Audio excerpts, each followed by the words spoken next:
Magandang Umaga, Filipinas. Good morning. You're watching Eagle News Mornings from Canada. I'm Thomas I. Leiknitz, reporting from our Eagle News studio in the Western Canadian province of Alberta. My city is Edmonton, and we're here this morning to bring you news and commentary from across the country. Well, we've reached the middle of the week with weather like this Wednesday morning. Looking out the window, I got the magic window here with AccuWeather. AccuWeather telling us it will turn cloudy today in Metro. It's going to be hot with the temperature reaching about 35 degrees. Going to feel like 40 though. So use some caution if you're going to be outside for extended periods of time.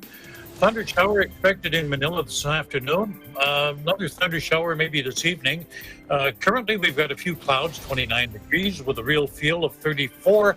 The air quality is poor, so if you're going to be outside, really take care. Maybe just avoid it if at all possible, if you have health problems, breathing problems, things like that. Grab that second cup of coffee now. It's right over there. Sit back, relax, and let me tell you what's happening in Canada. First, a look at the weather across the country here. And our street scene today is actually a lake scene. It comes from Bunsen Lake in British Columbia. And thanks to our producer, Jay Suarez, our producer, for lining that up for us. Bunsen Lake is kind of a little bit north of Vancouver. A really pretty area. Yeah, I like that. Just have a look at that on the screen. Wish I was there right now. It's 27 degrees here right now, very, very hot. It would be kind of nice to just sit on the beach. Well, let's look at the weather. Across Canada, we begin in Victoria, where it's mostly cloudy and 19. Vancouver, the same, mostly cloudy and 19. Across the mountains to Alberta, Edmonton is hot, sunny, 27. Calgary, mostly cloudy and 18. In Saskatchewan, both Regina and Saskatoon reporting mostly cloudy skies, 24 degrees. Winnipeg, a few clouds and 22.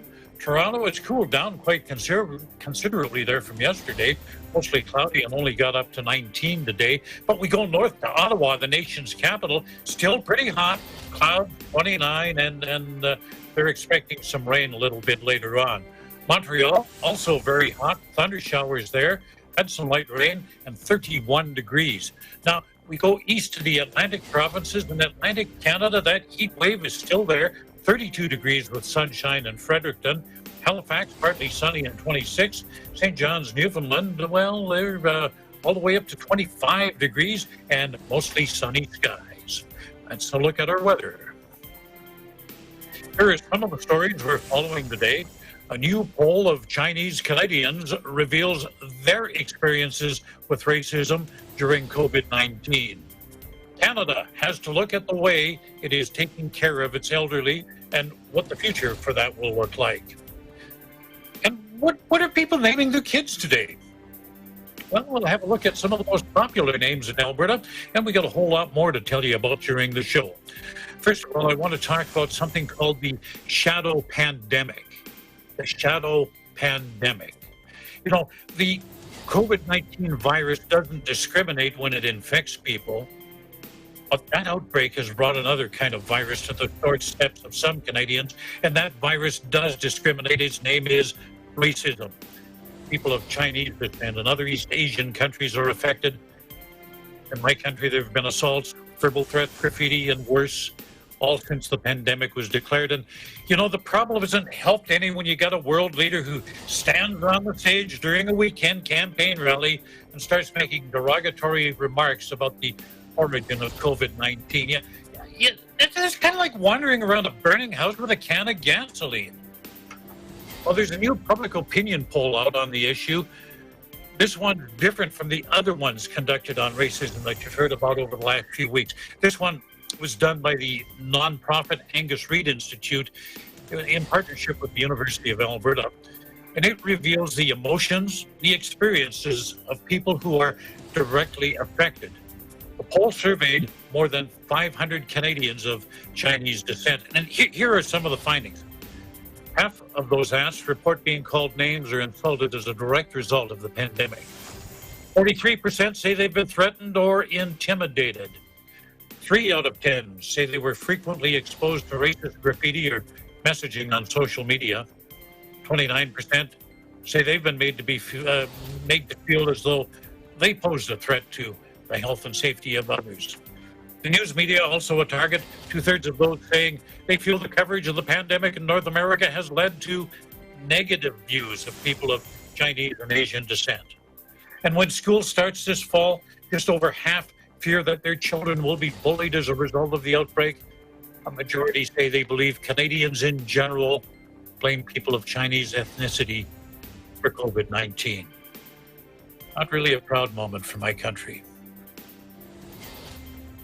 In Canada, the country as a whole is aging. We are rapidly becoming a country of old people. The median age in Canada, 40.8 years. What's the median age? What does that statistic mean? Well, it means half the population is over the age of 40.8 years. The other half is younger. Now, let me put that into context for you. In the Philippines, you have a much younger country by comparison. Your median age, 26.7. Again, half the population is older than that, half the population is younger. So your median age is about 13 years younger than what we've got in Canada. Now, as I said, we're becoming a country of old people in Canada. And that has big implications for our economy. How are we going to care for people who can no longer care for themselves? Well, according to a Royal Bank economics report, right now we have more than 40,000 people on waiting lists to get into nursing homes. The problem is only going to get worse. In the next 10 years, 1/4 of all Canadians, get this, 1 out of 4 people in the next 10 years is going to be over the age of 65. About 650,000 people will be living in seniors' residence or nursing homes 10 years from now. That's about 200,000 more than now. And of course, you know all about the conditions in nursing homes. They were in the spotlight as a result of the pandemic. More than 80% of the COVID-19 deaths in Canada occurred in nursing homes. Well, enough with the numbers. We know, they tell us, it's going to be a big problem in Canada. So what are economists concluding from all of this? They tell us we're going to have to spend more on long-term care. You know, there's an insurance product out now that wasn't at all common 20 years ago. Long-term care insurance ensures to pay for your care in nursing homes in the future. I think that's going to be a growing market as the country continues to age. You know, something else that may change is, and this has already happened in a number of European countries, something else that may change is the focus on home care and community-based care. Instead of warehousing seniors in institutions, government should provide better supports for people to be cared for at home. It's cheaper and certainly more humane. And families who are caring for the elders who need help, they need help as well. Many of them have low incomes. They have to take time off of work to care for mom and dad. They need some support as they care for aging relatives. Again, economists tells us that these kind of supports are less expensive than building a lot more institutions. All challenges as we move ahead. Well, let's go to the other end of the age scale now. And this is a bit of a lighter story. What's in a name? What's in a name? You know, it's a very personal choice for parents of newborns. We'll have a look at the most popular names chosen last year for babies born in Alberta. Just some statistics. I'm not going to bore you to death with a whole lot of numbers, but you know, there were more than 51,000 babies born in the province last year. More than 13,700 different names were chosen. And no, I'm not going to read them all. We'll give you the top 5 for the boys, the top 5 for the girls in a moment. But what inspires a person to choose a particular name for their child? Well, we turn to the Minister of Service Alberta. His name is Nate Glubish, and he'll give us some insight on that. More traditional, classic names rarely, if ever, go out of style. Others are unique, reflecting different cultures, ideas, or even, it seems, pop culture. Traditional or original, based in genealogy or fiction, the names on these lists are not just the names of the newest Albertans. They are also the names of people who are going to shape the future of this province. Popular culture, things like Game of Thrones, Lord of the Rings, Marvel Comics. I just can't wrap my head around naming my child after a cartoon character or something. Anyway, Glubish says that's always been a trend. Well, certainly those kinds of events, along with other events in pop culture, really have an impact on the names that folks choose. While I can't necessarily specifically point to an event like that in 2019, we know that whether it's something like the birth of a royal or like the rise of a popular TV show or a movie that came out in the years, often that can encourage folks to try out something new and have a rise in popularity. Some other trivia about names. Greek and Roman mythology inspired some parents to choose names like Persephone, Zeus, Venus, or Neptune. Geography. Geography was also a crowd pleaser. Names like Arizona, Salem, Memphis, and Jerusalem. Okay, I don't want to keep you in suspense any longer. Glubish will reveal the top 5 names for boys. Whether last year's most popular boy name was Noah. This is the second time in 3 years that Noah has topped the list. Looking back over the past several years, it seems that there's a strong competition between Noah and Liam as they alternate holding the top spot. Oliver, Ethan, and Jack round out Alberta's top 5 boy names. Now, earlier in some of those sound bites, you saw a child that Glubish was holding. That's his son who was born last year, and he and his wife named the boy Max. Where does Max fall on the list? 54, number 54. Let's turn to girls now. Minister Glubish, what are the results? And Liam, well, it looks like Olivia's reign continues. So for a 6th year in a row, Olivia is the most popular name for girls in Alberta, followed by Charlotte, Sophia, Emma, and Ava. And how popular was my name, Thomas, last year? There were 104 baby boys given that name. Lucky kids. Still to come, Ontario has plans for the new school year this fall. Actually, we'll have a story on Ontario opening up its economy, taking step 2 beginning tomorrow. Federal government workers getting ready to go back to the office, and a virtual Olympic workout. Good morning. If you're just joining us, we're just coming up on 14 minutes past 7 o'clock. You're watching Eagle News Mornings from Canada.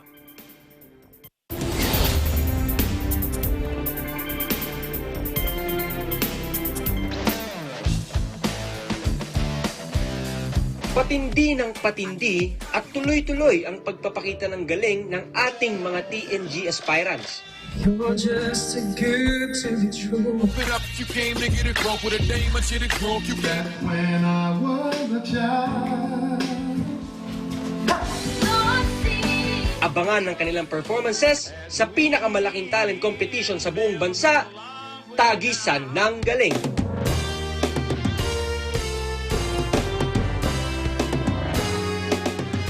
Tagisan ng Galing is presented by SMC Infrastructure, building a better world. Sanmig sugar-free white coffee, puno ng white coffee taste without the sugar, kaya lower calories. Try mo na Sanmig sugar-free white coffee. Sarap ng white coffee, now sugar-free. VetaPro Nutrichunks, the only premium dog food with active boost for optimum energy and prebiotics that help strengthen immunity. Just like Catherine Bernardo, gawing listo ganado ang fur babies niyo. Listo ganado sa Nutrichunks. Magnolia Chicken Templados, delicious, ready to cook and freshly marinated daily. Pure Foods Luncheon Meat, pure sarap for every family. Star Chunky Cheese Corned Beef, ang cheesy ng corned beef mo. Walang duda, kids can tell na #1 ang Pure Foods Tender Juicy. Ang tender, ang juicy, ang sarap. Co-presented by Cooper, expert in air conditioning and electromechanical. Also engaged in structural, electrical, fire protection, plumbing, and sanitary services. Cooper, your ultimate MEPS and air conditioning solutions. Unlad Incorporated International, fight against global poverty. New San Jose Builders Incorporated. Canrib Corporation, your ventilation and air conditioning specialist. Vita Herbs Philippines Green Coffee, masarap, mabango, at healthy pa. Puerto Rico Resort and Convention Center, Cabiao, Nueva Ecija. I love Puerto Rico. In participation with Rain or Shine Elastomeric Waterproofing Paint, Matimco, R Square Variables Incorporated, Compizel Enterprises, Saisho International Trading Corporation, DN Steel, IMAC UPV Roof Corporation. Hey, Gretchen Ho here, and I'm a white coffee lover. Creamy kasi, and very yummy. Pero mas masarap kung hindi nakaka-guilty. Check my new discovery, Sandmix Sugar-Free White Coffee. Puno ng white coffee taste without the sugar, kaya lower calories. Try mo na! Sandmix Sugar-Free White Coffee. Sarap ng white coffee, now sugar-free.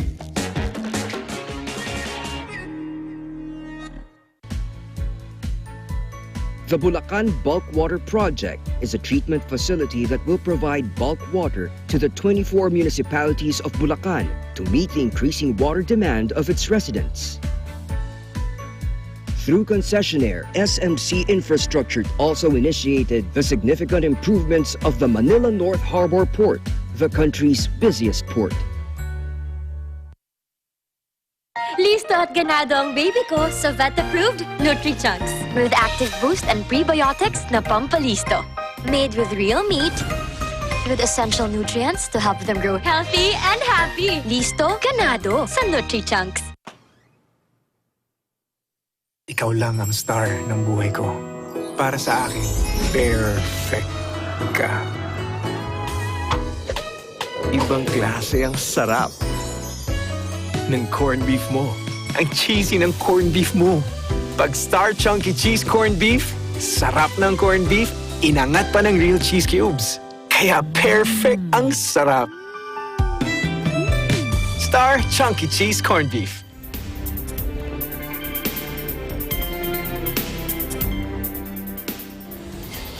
You're watching Eagle News Mornings from Canada. I'm Thomas I. Likeness, and it's 18 minutes past 7 in the morning. 29 degrees right now in Metro Manila. Well, in Ontario, Canada, more of the economy will be reopened tomorrow. We have more on that story from Eagle News correspondent April Masongsong. As of June 24th, more businesses and services will be open in the city of Toronto and Peel region as they move forward to Stage 2, following the regional approach to reopening the economy. Here is Premier Doug Ford with the announcement. As of June the 24th at 12:01 a.m., the City of Toronto and the Peel region will be allowed to enter Stage 2. We will continue to work closely with our municipal partners and our local public health units to ensure every part of Ontario can enter Stage 2 safely. We're watching the public health trends carefully. We're consulting daily with our Chief Medical Officer of Health and the command table for the best available medical advice. Stage 2 of reopening means that community, recreational, outdoor services, along with even more businesses will be open. Some examples include barbershops, hair salons, party, wedding planning and consulting services, restaurants and food trucks, shopping centers and malls, photography studios, film and TV production activities, tour and guide services, public pools, hotels, beaches, libraries, and museums, amongst others. Minister of Health Christine Elliott notes that moving Toronto and Peel to Stage 2 is largely because of the downward trend of COVID-19 cases and deaths and the significant increase in testing done in the past 2 weeks. Take a look. For 8 of the past 9 days, at a time when testing remains at all-time highs, Ontario reported fewer than 200 new cases of COVID-19. In fact, each day a clear majority of public health units report fewer than 5 cases, with many of them reporting no new cases at all. Because of the considerable efforts to identify and quickly contain new cases, and in consultation with local medical officers of health, we are confident that Toronto and Peel have met the public health criteria to join the 31 regions in Stage 2 effective this Wednesday. Reopening more businesses means more people can go back to their jobs and earn a living. Though this is great news for Toronto and Peel region, proper physical distancing and protocols are still to be implemented and followed by business owners and customers alike. Wearing and providing PPE as appropriate, practicing physical distancing, and using sign-in sheets to help with contact tracing. When we see people acting responsibly, following the public health advice, And when we see businesses acting responsibly, adopting our workplace safety guidance, trust in each other is built so that we can all be confident going back to work or visiting our favorite local business. The fight against COVID-19 takes a lot of sacrifice, both for the individual citizen and the community. Yet with the current downward trends and the economy slowly reopening, the sacrifice is definitely worth it. In Toronto, April Masangsang, Eagle News, we live in interesting times. I just want to clear up a bit of confusion. You heard April say on the 24th, you heard me say tomorrow, and I know it's the 24th, but here we're about 14 hours behind you. See, the Philippines is always ahead of us. It's still the 23rd. It's actually Tuesday night here, Wednesday morning there. So that just clears up the confusion there. Let's go to the nation's capital now, where Eagle News correspondent Andre Lajoie is standing by. Good morning, Andre. I understand it's back to work for a lot of federal government employees. Good morning, Tom. Yes, the opening of restaurants, gyms, and shopping malls now it's up. Are opening tomorrow, and it's up to the government of Canada to bring back its employees where they were confined for 3 months. So it will be a gradual returning, says the Treasury Board of Canada, a progressive until September. They have a document of 30 pages, but prepared with the collaboration and representative of many government departments. So the unions and the government employees has collaborated well to prepare this document for the return. The president of Treasury Board, Jean-Yves Duclos, discussed about a slow returning of its government workers last Monday afternoon, about 15 weeks after asking to bring back its employees working from home. We will open more government sites and also bring back more people from home. So it will be a gradual returning for many of the employees, says the Administrator Duclos on the social media in response of COVID-19. It will be also depend on each region and province in Canada to see how it goes with the situation with the COVID-19. The health and security will be a major factor to protect its employees to return at work. So the Minister Duclos says all employees will still be, mind you, some employees will stay home, and some of them urge more important people will be going to work, but there will be a rotation of employees going every month to replace each other. So the social distancing and cleaning will be a big part of each department to make sure that all the employees, when they start going to their office, that everything is in good order to receive their employees in each province and Canada. So the government is preparing also in case of a second wave of restructured measures, in case of a second COVID pandemic. So the highest essential service will be prioritizing from the several employees working from home, will slowly work from their office and their rotation, like I said, starting from Ottawa and depending the situation in some province in Canada. In Ottawa, Andre Lajoie, we live in interesting time. Andre, before you go, Ottawa is a government town and so on. So I guess you know a lot of people who work for the government. Of the people you've run across, are they happy to be going back to the office, or would they rather just to continue on working at home? Well, I would say, Tom, that it's pretty much 50-50. Some of them like to be at home with their children and be doing a lot more. They say they're doing a lot more work at home than at work. So, but a lot of people are still worried to go back at work. Mind you, with being afraid of catching the virus from one to another person. So it's pretty much 50-50 in this situation. Thank you for joining us this morning, Andre, and as always, don't be a stranger. Thank you, Tom. It's Olympic Day, and like many other activities these days, this one's going to be marked online. Now, joining me live this morning, we go to New York. We're going to cross the border. It's not essential travel, but we can do this virtually. And we have Tenny Samagi with us. Tenny, tell us about Olympic Day. Good morning to you, or I should say good evening to you, Tom, out in Alberta. With the COVID-19 pandemic postponing the Summer Olympics in Tokyo, athletes are finding ways to stay fit and active. In celebration of Olympic Day, 23 athletes participated in the world's biggest virtual workout, uniting fellow Olympians, athletes, and fans to stay fit and healthy in these interesting times. Let's take a look. In the same situation right now. With the global coronavirus crisis, all of us are living with much uncertainty about the future. In these difficult times, we need the values of sport, our shared Olympic values of excellence, friendship, respect, and solidarity more than ever. On Olympic Day, we are sending this Olympic message to everybody. Please stay strong, stay active, stay healthy.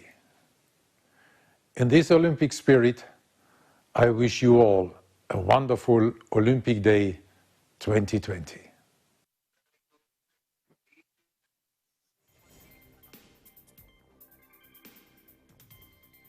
So Tom, it's beautiful to see these athletes involved in this campaign that promotes the Olympic values of friendship, love, and unity more than ever. In New York, Tenny Samagi, Eagle News, we live in interesting times. Tenny, I'm curious, did you participate in any of these workouts? Do I look like I have? I was actually exercising my brain, like researching and writing this report while watching these athletes work out. You know, the Olympics, they've been put on ice for a year. What sports are you looking forward to watching, assuming anything else gets going? I understand Major League Baseball might, it might be out. And what are you looking forward to? I love the Olympics, Tom. I've been watching it since 1984, way before you were born. But every 4 years, I always look forward to swimming. This is the only time I watch swimming. I'm just so amazed. I can't swim myself. So I'm amazed about, I'm so amazed how these athletes like do the this freestyle, breaststroke, butterfly, my favorite stroke. I also love track and field. I was a track runner in high school, especially the sprints. I love just watching those athletes run their race. And I love volleyball, indoor and beach volleyball. I played volleyball in junior high school, and I have played in church competitions. So I always look forward to watching those sports in the Olympics. Tenny, again, thank you for joining us this morning. And like Andre, don't be a stranger. You're welcome on the program anytime. Thanks again. Thank you, Thomas. I love Canada.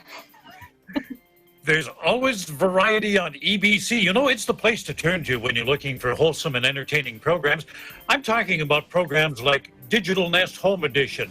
It's a program for the dreamers and the avid learners of today. Join host Julianne Docena. She follows the explorers, the curious, and the go-getters in this online community as they share their interests, trends that they're following, and tips and tricks on any hobby that they might be involved in. Digital News, I should say Digital Nest Home Edition. Find it on Facebook and YouTube. That's our program for today on behalf of the Canadian News team and our import from New York. I wish you all good health, take care of others, and take care of yourselves. Stay home, stay safe, and stay tuned to Eagle News for accurate and balanced coverage of the COVID-19 pandemic and other current affairs. In Edmonton, Canada, Thomas I. Likeness, Eagle News. We live in interesting times. Stay tuned for Agila, Balita, hosted by Maricar Velasco. Thank you, Tom. Stay safe. You too, Maricar. Ang mga pangunahing balita sa loob at labas ng bansa.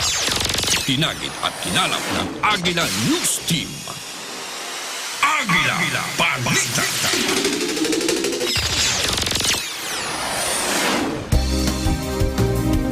Narito ang may init na balita. Ngayon ay Miyerkules, Hunyo 24, 2020. Sa ulo ng mga balita. Department of Health nakapagtala ng 1,150 bagong kaso ng COVID-19 sa bansa. Kabuuang kaso umabot na sa 31,825. Hoarding ng mga bisikleta inirereklamo ng ilang maliliit na bicycle stores kaya tumaas ang presyo nito. Quo warranto petition ni Solicitor General Jose Calida laban sa ABS-CBN, dinismiss na ng Korte Suprema dahil sa pagiging moot nito.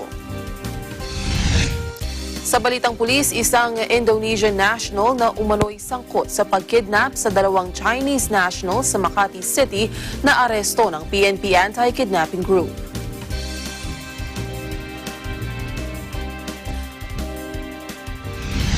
At sa balitang abroad, Mexico niyanig ng 7.4 magnitude na lindol.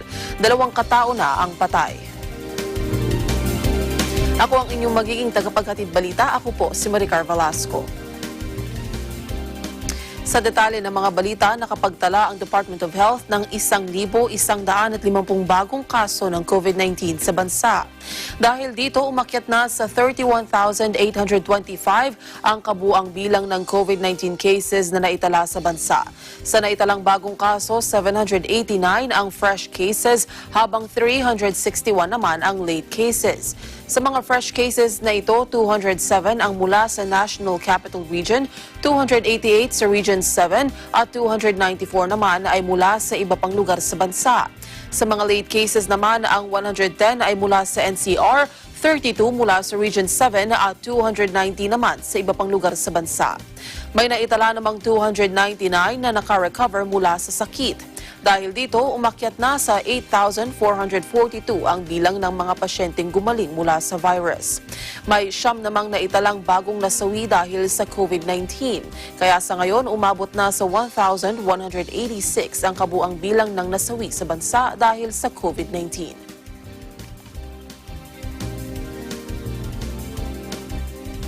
Sa kabila naman ng patuloy na pagtaas ng COVID-19 cases sa bansa, naniniwala ang Malacanang na may iwasan ang pagkakaroon ng second wave ng COVID-19 sa Pilipinas. May report si Vic Sumintak. At laging Sa kabila ng patuloy na pagdami ng mga nagpupositibo sa COVID-19, kumpiyansang Malacanang na hindi tatamaan ng second wave ang bansa. Sinabi ni Presidential Spokesman Secretary Harry Roque na hindi nagpapakampante ang gobyerno sa pagharap sa kaso ng COVID-19.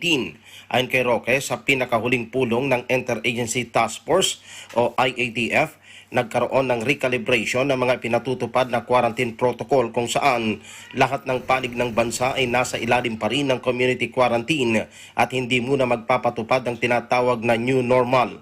Inihayag ni Roque, agad na kumilos si Pangulong Rodrigo Duterte para makontrol ang paglala ng kaso ng COVID-19 sa Cebu City, kaya itinalaga si Environment Secretary Roy Cimatu bilang action officer ng pamahalaan. Niliwanag ni Roque, ang Metro Manila pa rin ang itinuturing na epicentro ng COVID-19 sa bansa dahil sa dami ng naninirahan sa National Capital Region. Batay sa record, umabot na sa mahigit 30,000 ang kaso ng COVID-19 sa bansa at patuloy pa itong tumataas araw-araw. Dahil dito muling inulit ng Malacanang ang hamon sa publiko na huwag hayaang umabot sa second wave ang kaso ng COVID-19, kaya makiisa sa standard health protocols na ipinatutupad sa pamagitan ng social distancing, ugaling magsuot ng face mask at laging maghugas ng kamay. Well, kaya nga po tayo nag-iingat na habang tayo nasa first wave pa, kinakailangan mapababa muna natin yung numero dito sa first wave. Kaya nga po, unang-una, nawala na po yung new normal na tinatawag natin na klasifikasyon. Lahat po tayo under quarantine pa rin. Pangalawa, ito na nga po, nagtalaga ng representante ang ating Pangulo sa lugar na mabilis sa pagtaas ng COVID sa Cebu at City at saka sa Talisay. So, tingin ko po talaga, yan ang iniiwasan natin. Sabi nga ng Presidente po, baka hindi na natin ma-afford ang second wave. Kaya mga kababayan, kinakailangan po natin ng kooperasyon ninyo. Manatili po sa ating mga tahanan, kung hindi naman kinakailangan lumabas, social distancing, hugas ng kamay, gamit ng disinfectant at pagsuot po ng mga masks. Para sa Eagle News, Vic Samintak, we live in interesting times. Department of Health aminadong marami pang dapat gawin sa pagtugon sa COVID-19. Si Madeline Villar-Moratillo sa report. Ngayong nasa ika-100 na ng umiiral na community quarantine sa bansa, aminado ang Department of Health na marami pa silang dapat paghusayin pagdating sa pagtugon sa COVID-19. Ayon kay Health Undersecretary Maria Rosario Vergere, sa paglipas ng mga araw ng nagpapatuloy na pagkikipaglaban sa COVID-19, marami pa rin silang nakitang weakness sa kanilang pinatutupad na sistema. Marami, no? Because as we say,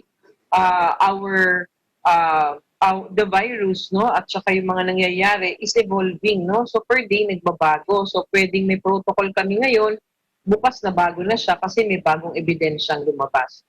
Marami rin kami nakitang weaknesses ng ating mga sistema, no? Kaya naman naisaan niya nilang mapagbuti pa ang kanilang mga ginagawang proseso para mapagtagumpayan ang laban sa COVID-19. Unang-una na, gusto natin of course improvement tayo dito sa ating information system. Kailangan ma-automate natin lahat, kailangan lahat ay makagamit ng automation, kailangan mas na-analyze natin ang data. So these kind of things we'd like to improve. Matatanda ang iniimbestigahan ng Office of the Ombudsman ng DOH dahil sa mga naging pagkukulang at ilang irregularidad sa naging pag-handle umano nito sa laban sa COVID-19. Kaugnay nito, tiniyak naman ni Vergere na ginagawa rin ng DOH ang lahat para mas mapataas pa ang testing capacity ng bansa. Gusto pa rin nating dumami yung mga facilities natin, no, aside from what we have right now. So talagang tayo working day and night, especially our licensing officers, our ITM, na talagang pag sa laboratorio, in 2 weeks time may target kami, kailangan malisensyahan namin this much. Kaya ganitong kadami na ngayon ang nalilisensyahan natin. So pumupunta sila dyan sa mga areas na yan, no? Walang non-stop yan para lang makapaglisensya tayo na mas maayos. And of course, our healthcare facilities and our health human resources. Katunayan, tumaas na anyang muli ang output ng kanilang mga lisensyadong COVID-19 laboratories. For our testing capacity, no, on June 21, we were able to test 10,967 samples. Binibigyan naman kayo araw-araw, no? But this is slightly below the 7-day average kasi nag-average na kami ng mga 12,400 per week. On June 17, nakapagtala kami ng pinakamataas na testing output, which was 16,000 for that day. So itong mga ito, pag pinagsama-sama mo, nakakapag-average na kami ngayon ng mga 12,000 to 13,000 tests per day, actual. Sa ngayon, patuloy rin aniya ang pagbagal ng pagdami ng bilang ng virus infection sa bansa na nasa 7.26 days na lamang, habang ang critical care utilization naman ay nasa 35%. Sa ngayon, meron namang 64 na laboratorio ang nabigyan ng lisensya ng DOH para magsagawa ng COVID testing.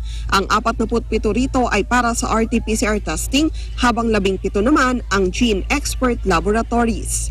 Para sa Eagle News, Madeline Villar-Moratillo, we live in interesting times. Nagpositibo sa COVID-19 ang 2 empleyado ng Senado kaya isinailalim sa semi-lockdown ang mataas na kapulungan ng Kongreso. Si Mayan Corvera sa detalye. Isinailalim na sa semi-lockdown ng Senado matapos magpositibo ang 2 na namang empleyado. Ayon kay Senate President Vicente Soto, ang mga empleyado na na-expose sa 2 nagpositibo ay sumailalim na rin sa quarantine. Hindi anya nila maaring ipatupad ang total lockdown dahil may mga ongoing hearings at may trabaho pa mga staff ng mga senador bukod pa sa hindi maipoproseso ang kanilang mga sweldo. Pero pinayuhan na anya ng Senate Secretary ang mga tanggapan ng senador na huwag munang pumasok sa gusali kung maaari namang gawin ang trabaho sa kanilang mga satellite office o sa bahay. Sa datos ng Senate Medical and Dental Bureau mula noong Marso, umaabot na sa 16 na empleyado ang nagpositibo sa virus. Isa sa mga ito ang namatay mula sa tanggapan ni Senator Ramon Bong Revilla Jr., 13 ang nakarecover habang 2 ang aktibong kaso. Sa mga nagpositibo, 10 sa mga ito ang nakatalaga sa Senate Secretariat habang 6 mga staff ng mga senador. Bukod pa rito ang 3 senador na nagpositibo rin sa COVID-19. Tiniyak naman ni Soto na mas pinaigting nila ang pagpapatupad ng mga health protocols at regular na isinasailalim sa rapid testing ang mga empleyado. Para sa Eagle News, may Ann Corvera, we live in interesting times. Distribusyon ng ikalawang tranche ng Special Amelioration Fund pinamamadali na sa Department of Social Welfare and Development. Si Eden Santos sa detalye. Wala pa umanong natatanggap na pondo ang ilang barangay para sa second tranche ng Special Amelioration Program mula sa Department of Social Welfare and Development o DSWD. Ayon kay Barangay Captain Manuel Maningco ng Barangay Commonwealth sa Quezon City, hinihintay na ng mga tao ang ikalawang bahagi ng cash aid at marami na rin ang nagtatanong nito sa kanilang barangay. Anya, malaking tulong ito para makapagsimulang muli ang mga kababayan natin. Una rito na ipamahagi ng Barangay Commonwealth ang unang tranche ng cash aid sa ilalim ng SAP bago matapos ang Mayo at maayos nila itong na-liquidate. Amin kasi, ang unang ginawa namin, naglista kami. Namigay kami ng form. Nung maibigay namin yung form, sinabmit namin yung mga pangalan na bigyan namin ng family, tsaka yung qualified. Nagkaroon ng payout. Ang last payout namin ay May 23, no, yung tinatawag nilang unang bigayan ng SAP-DSWD. Magbuhat ng May 23 hanggang ngayon, yung tinatawag nilang second tranche, wala pa, kung meron. Kung may inaasahan na second tranche, hanggang ngayon wala pa. Yun nga hinihintay ng mga kabarangay namin eh. Kasi may balita na magkakaroon daw ng second tranche. Kasi ang unang sabi nila, yung SAP-DSWD is 16,000. Ibig sabihin, nagbigay ng 8,000, may hinihintay pang 8,000 kung meron. Kung meron nga, Nagisa ng hustong sa investigasyon ng Kamara ang mga opisyal ng DSWD dahil sa mabagal na pamamahagi ng SAP na nagresulta sa pagkagalit ng publiko na umaasa sa tulong ng gobyerno sa gitna ng COVID-19 pandemic. At the end of the hearing, ang gusto marinig ng tao, how and when can we get the best assistance in the fastest way with the most simple or simplest process and the least requirements. And we will hold you accountable, the bureaucrats that simply don't get it. Don't get me wrong po, marami din sa DSWD nagkasakit. Marami po na may kasama sa pamilya na vulnerable, hindi muna sila nagkita para lang makapunta sa field. In any organization, walang perpekto. Pero meron din pong bureaucrats na nakasakit sa proseso at dapat i-hold to accountable. Binigyang diin naman ni Kapitana sa kakulangan ng SAP mula sa DSWD ay namahagi ang lokal na pamahalaan ng Quezon City ng cash aid para sa mga senior citizen, PWDs, solo parent, lactating mother at iba pa. Inaayos na ng mga staff ng Barangay Commonwealth ang mga form para sa susunod na ayuda mula sa Kalingang QC. Ang daming problema. Ako nga ng problema eh. Isipin mo, binigay sa akin SAP una, 25. Eh, ang registered household ko eh, 62,000. Ibig sabihin, pag kinuwenta mo yun, kaya humingi ako ng dagdag, naging 30,000. Pero ang diferensya, 32,000 pa rin. Kaya laki ng problema. Kaya naglabas uli ang DSWD ng another yung second batch ng form, 20,200 at 22,000. Ibig sabihin, meron pa rin akong diferensyang 10,000. Ngayon, yung diferensyang 10,000, pinunuan ng SAP QC para makumpleto na mabigyan lahat yung pamilya. Para sa Eagle News, Eden Santos, we live in interesting times. Susunod, sitwasyon ng sektor sa paggawa aalamin ng Senate panel. Ang detalye na yan sa pagbabalik ng Agila Balita sa umaga. Agila Balita.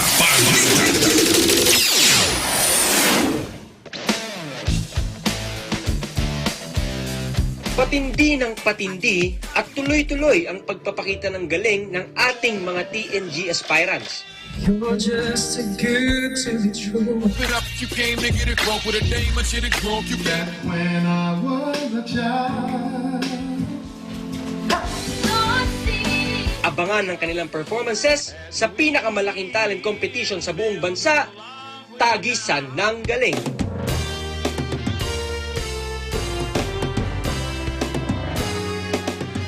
Tagisan ng Galing is presented by SMC Infrastructure, building a better world. Sanmig sugar-free white coffee, puno ng white coffee taste without the sugar, kaya lower calories. Try mo na Sanmig sugar-free white coffee. Sarap ng white coffee, now sugar-free. Vet-approved Nutri-Chunks, the only premium dog food with active boost for optimum energy and prebiotics that help strengthen immunity. Just like Catherine Bernardo, gawing listo, ganado ang fur babies niyo. Listo ganado sa Nutri-Chunks. Magnolia Chicken Templados, delicious, ready to cook and freshly marinated daily. Pure Foods Luncheon Meat, pure sarap for every family. Star Chunky Cheese Corned Beef, ang cheesy ng corned beef mo. Walang duda, kids can tell na #1 ang Pure Foods Tender Juicy. Ang tender, ang juicy, ang sarap. Co-presented by Cooper, expert in air conditioning and electromechanical. Also engaged in structural, electrical, fire protection, plumbing, and sanitary services. Cooper, your ultimate MEPS and air conditioning solutions. Unlad Incorporated International, fight against global poverty. New San Jose Builders Incorporated. Canrib Corporation, your ventilation and air conditioning specialist. Vita Herbs Philippines Green Coffee, masarap, mabango, at healthy pa. Puerto Rico Resort and Convention Center, Cabiao, Nueva Ecija. I love Puerto Rico. In participation with Rain or Shine Elastomeric Waterproofing Paint, Matimco, Our Square Variables Incorporated, Compizel Enterprises, Saisho International Trading Corporation, DN Steel, IMAC UPV Roof Corporation. Hey, Gretchen Ho here, and I'm a white coffee lover. Creamy kasi, and very yummy. Pero mas masarap kung hindi nakaka-guilty. Check my new discovery, Sanmig Sugar-Free White Coffee. Puno ng white coffee taste without the sugar, kaya lower calories. Try mo na! Sanmig Sugar-Free White Coffee. Sarap ng white coffee, now sugar-free.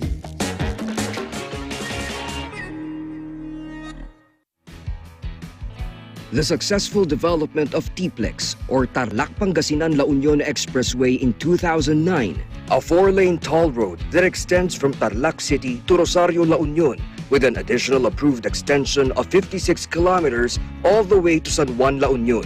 This is expected to reduce travel time to Baguio and other provinces in northern Luzon.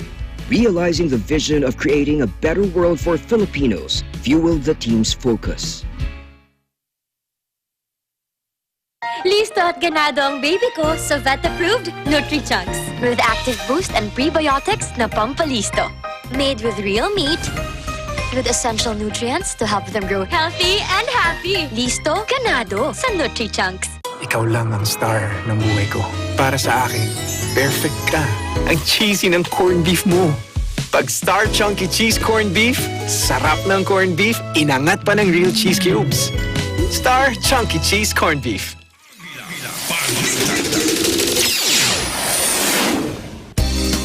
Iniimbestigahan na ng Senate panel ang pagkawala ng trabaho ng maraming empleyado dahil sa COVID-19 pandemic. Tugon ito sa mga inihaing resolusyon na alamin ang sitwasyon ng sektor sa paggawa maging ang kalagayan ng overseas Filipino workers. Si Mayan Corvera sa detalye. Sisimulan na ng Labor Committee ng Senado ang labor audit o pag-iimbestiga sa sektor ng mga manggagawang nawalan ng trabaho dulot ng COVID pandemic.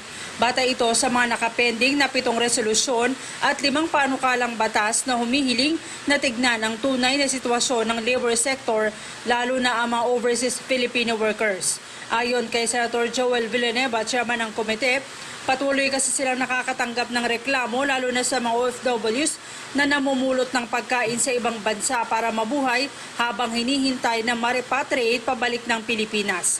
Marami anya sa mga ito ang ilang buwan nang na-layoff sa trabaho dahil nagsara ang mga pinagtatrabahuhang kumpanya pero hanggang ngayon hindi pa makauwi ng Pilipinas. Sinabi ni Villanueva na kasama sa ipapatawag nila ang mga opisyal ng Department of Labor and Employment, mga labor attaché at mga kinatawan mula sa Department of Foreign Affairs. Sa datos anya, umaabot na sa mahigit 400,000 ang mga manggagawang maaaring mawalan ng trabaho sa abroad dulot ng pandemya, bukod pa sa mahigit 7.3 milyon sa Pilipinas. Maaari pong sporadic itong mga ganitong extreme na kaso, pero isa lang yung nakikita natin dito. Totoong may problema, totoong nangangailangan ng tulong ang ating mga manggagawa, lalo na ang ating mga OFWs, dahil hindi nga po normal, hindi business as usual ang dapat na response ng ating pamahalaan sapagkat sa kanila po talaga pupunta at hihingi ng tulong ang ating mga OFW. So, in this regard, we wanted to make sure that we are doubling our efforts. We are ready to walk the extra mile in ensuring that lahat po ng pwede nating magawa na pagtulong ay magawa po natin. Dismayado ang senador dahil hanggang ngayon hindi pa natatanggap na may 70,000 mga OFWs ang kanilang tulong pinansyal mula sa gobyerno. Batayan niya sa abot kamay ang pagtulong sa OFW o AKAP ng Department of Labor and Employment, 64.1% pa lamang sa may 250,000 na mga beneficiaries ng programa ang nakatanggap ng financial aid. That's what we're shooting for, a labor audit. We wanted to find out how many workers are affected, how many will be affected, what are we doing, what can we do, what are the new normal job market. If you look at the OFWs alone, yung binanggit na 43,000 displaced, may 19,591 na nakapila to be repatriated. If you look at the data also, for the past 5 years, we are sending about 2 million OFWs every year, no? The past 5 years. But in the second quarter pa lang of this year, ng 2020, we are looking at, sabi ng mga experts, even I think Dole already agree with it, that 39% decrease ang mangyayari, no? Dun sa nakita pa lang na 2 quarters, 39% decrease. So 39% of 2 million na umaalis pang ibang bansa ay maapektuhan na rin. So what can we do about it, and how are we doing with our OFWs na yun nga, no, nasa ibang bansa? Gusto natin makita yon, yung mga nasa Saudi, yung mga nagpapakita allegedly na namumulot ng basura, etc., at mga nagugutom at walang tirahan sa ibang bansa. So gusto nating malaman yung real situation ng ating labor sector, ng ating workforce. Question din ito ang ginawang pagtapyas ng gobyerno sa pondo ng TESDA na makakatulong sana sa mga OFWs. Kabilang narito ang 203 million na pondo para sana sa libreng training at 10 million sa barangay kabuhayan ng TESDA. Mahalagaan niya ang papel ngayon ng TESDA para magbigay ng agarang training para makapagsimula at makapagnegosyo ang mga nawalan ng trabaho at mabawasan din ang milyon-milyong unemployment dulot ng pandemya. Ang point natin, we have to be creative. Ang point natin, we have to play as a team. And the government should also step up its game to ensure that we are doing everything to help our people. Sapagkat, again, malaki po itong problema natin. Tama kami, itong unemployment, talagang lolobo ito at magiging malaking challenge para sa bawat isa sa atin. Para sa Eagle News, may Ann Corbera, we live in interesting times. Bagong mode of transportation ngayon ang mga bisikleta dahil na rin sa limitadong pampublikong transportasyon sanhi ng coronavirus. Pero hoarding ng mga bisikleta inirereklamo ng ilang maliliit na bicycle stores kaya tumaas ang presyo ng mga ito. Si Eden Santos sa detalye. Hindi kailang biglang pagtaas ng benta ng mga bisikleta sa bansa. Sa gitna na rin ito ng COVID-19 pandemic kung saan ay ipinagbawal ng Interagency Task Force ang pagbiyahe ng ilang public transport bunsod ng mahigpit na ipinatutupad na social distancing at iba pang health protocols upang hindi kumalat ang virus. Kasunod din ito ng ilang inihaing panukalang batas sa Kamara na gamitin ang bisikleta bilang mode of transportation. Pero hindi na iwasang magreklamo ng ilang maliliit na tindahan ng bisikleta dahil sa hoarding o pagtatago ng ilang suppliers at wholesalers ng kanilang units para makapagtaas ng presyo. Tulad nung nakaraan, may order kami, 30 units, nakuha namin ng mas mababa, nagpa-reserve kami for the next purchase namin. Kasi antay po namin unang ma-dispose yung unang nakuha bago kami kukuha.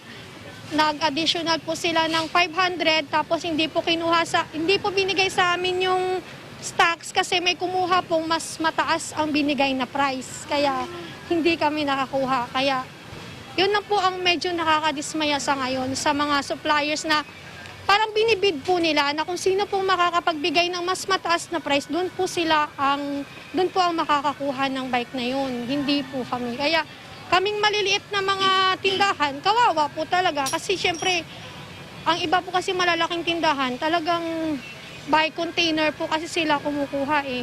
Kaya pag hinuhoard nila, kukunin nila isang container, makakapagpresyo po sila. Talagang makakapagbigay sila ng presyong kung anong gusto nila.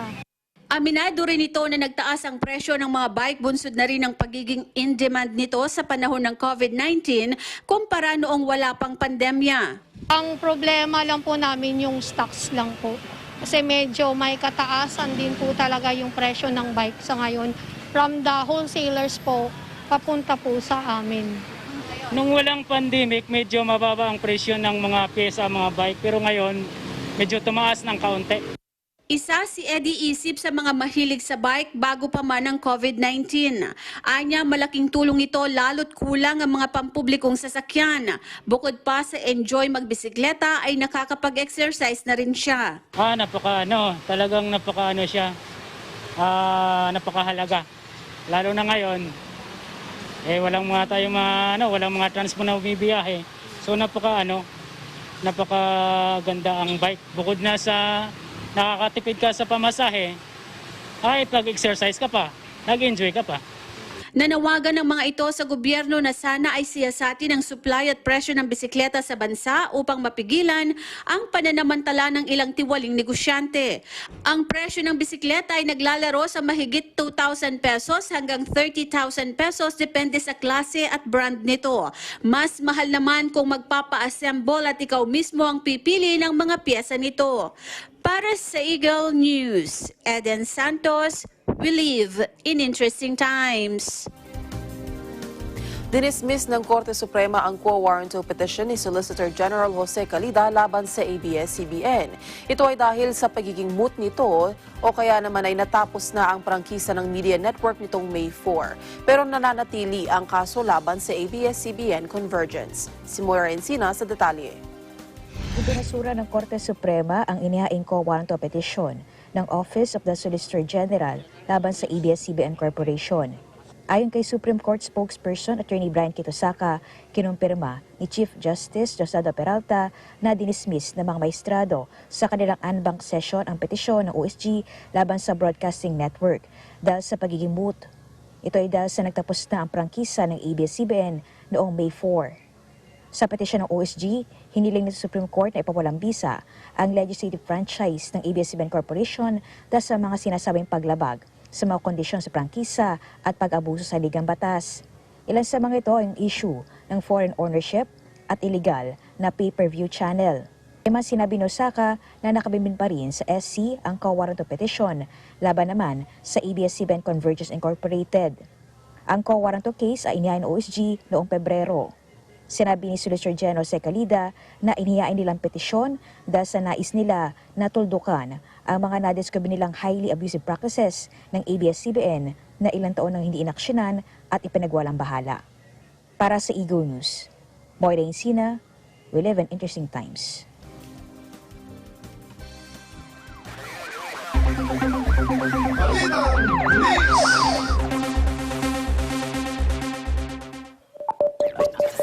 Naaresto sa operasyon ng PNP Anti-Kidnapping Group ang isang Indonesian national na sangkot sa pagkidnap sa 2 Chinese nationals sa Makati City. 2 Chinese naman na sangkot din sa pagdukot sa mga kapwa Chinese nationals ang naaresto ng Makati City Police sa hiwalay na operasyon. Ang detalye sa report ni Mar Gabriel. Inaresto ng mga operatiba ng PNP Anti-Kidnapping Group ang Indonesian national na itinuturong kumidnap sa 2 Chinese national sa barangay Poblasyon sa Makati City. Nakilala ang sospek na si Falendra alias Parker na empleyado ng Pogo. Positibo siyang itinuro ng biktimang si Xiong Li Fei na dinala nila sa Tagaytay pero nagawang makatakas noong June 20. And hurt me, beat me, including my face, my hand, my foot, and my stomach. Both. I have the medical certificate. Ayon sa biktima, ang grupo ng suspect din ang dumukot sa kanyang pinsan na si Shi Pei-Wu na hanggang sa ngayon ay hawak pa ng mga suspect. Lumalabas sa investigasyon na magkakasama sa iisang kumpanya ng Pogo ang mga suspect at mga biktima. Wala yung ibang grupo niya. Kaya yung mga kasamahan niya, magkakandak pa tayo ng simultaneous operation as regard to the group of this Indonesian national. Ito hindi lang siguro to Indonesian national, baka meron pang kasamang Chinese national. Samantala, sa hiwalay na operasyon sa Legazpi Village sa Barangay San Lorenzo, Makati City, naaresto naman ng Makati City Police ang 2 Chinese national na kumidnap sa mga kapwa nila Chinese. Nakilala ang mga sospek na sina Wen Guang Yuan at si Li Bing na kapwa tumutuloy sa Croma Tower sa Makati. Nailigtas naman ng mga pulis ang biktimang sina Shuyan at Guting Wang na ikinulong daw ng 2 sospek sa hotel noon pang June 15. Lumalabas din sa investigasyon na ang pagkakautang ng mga biktima ang motibo sa pagdukot at pagkulong sa kanila. Inihahanda na ng Makati City Police ang kasong kidnapping at serious illegal detention laban sa mga sospek. Para sa Eagle News, Mar Gabriel, we live in interesting times. Mga pangyayari sa labas ng bansa. Balitang Abroad. Niyanig ng 7.4 magnitude na lindol ang southern Mexico na ikinasawi ng 2 katao. Natukoy ang epicenter ng lindol malapit sa Crucesita na nasa southeastern state ng Oaxaca. Ayon sa US Geological Survey, may lalim na 23 kilometro ang lindol. Samantala, pansamantalang isinara ng Mexican Oil ang kanilang refinery sa Salina Cruz bilang precautionary measure. Ilan pa ang naiulat na nasaktan sa insidente. At yan ang naging kabuuan ng ating may init na balita. Sa pangalan ng ating mga kaagapay sa Eagle News Service, ako po si Maricar Velasco and we live in interesting times. Susunod na ang programang Saganang Mamamayan kasama sina Congressman Dante Marcoleta at Chenzo Berjaga.